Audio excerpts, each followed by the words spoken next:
Rapat paripurna ke-9 masa persidangan 1 tahun 2019 dipimpin oleh Wakil Ketua Sri Wahyuni dan dihadiri oleh Ketua DPRD Darmawan, Wakil Ketua M. Adiansyah dan Mulyadi. Selain itu hadir juga Wali Kota Palembang Harno Joyo.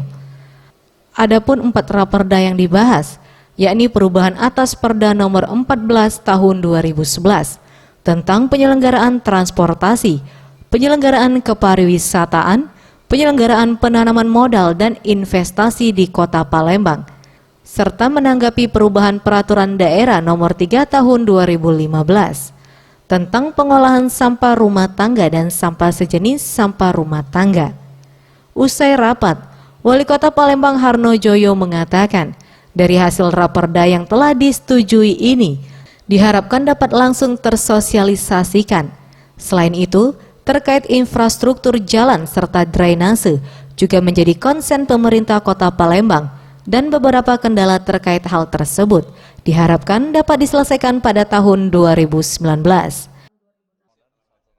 kita melaksanakan paripurna terkait dengan persetujuan bersama. Ada 3 raperda tadi yang telah disetujui. Mudah-mudahan raperda ini cepat akan kita sosialisasikan sehingga bermanfaat bagi masyarakat Kota tercinta.